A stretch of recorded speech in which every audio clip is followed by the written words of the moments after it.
കൂട്ടുകാരെ, ഇപ്പം നമുക്ക് വൈകിട്ടത്തെ ചായ കുടിക്കുന്ന നമുക്ക് ഡയമണ്ട് ഉണ്ടാക്കാം. അപ്പോൾ എൻ്റെ രണ്ടാമത്തെ മരുമോൾ ഇന്ന് ഉച്ചയ്ക്ക് വീട്ടിൽ വന്നിട്ടുണ്ടായിരുന്നു. അപ്പോൾ അവളാണ് പറഞ്ഞത് നമുക്ക് ഡയമണ്ട് ഉണ്ടാക്കാമെന്ന്. അങ്ങനെ അവൾ മാവൊക്കെ കുഴച്ചു.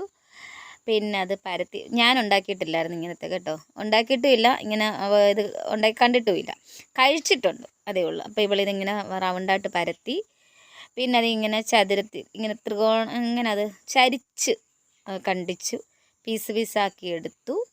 അപ്പോഴത്തേക്ക് ഞാൻ പിന്നെ എണ്ണ ചൂടാക്കി എണ്ണയിലിട്ട് പൊരിച്ച് കോരിയെടുത്തു. അതിന് ശേഷം പിന്നെ ഞങ്ങൾ പഞ്ചസാര ലായനിയിലേക്കിട്ട് ഇളക്കിയെടുത്തു. അപ്പോൾ അങ്ങനെ നമ്മുടെ ഡയമണ്ട് തയ്യാറ്. ഞാൻ ആദ്യമായിട്ടാണ് ഇങ്ങനത്തെ ഉണ്ടാക്കുന്നതും ഉണ്ടാക്കി കാണുന്നതും. അങ്ങനെ ഇന്ന് എൻ്റെ രണ്ടാമത്തെ മരുമോൾ വന്ന് ഇത് പോന്നു വീഡിയോ പിടിക്കാൻ എല്ലാത്തിനും ഓട്ടമാണ്. ഡയമണ്ട് ഉണ്ടാക്കി ചൂടാ.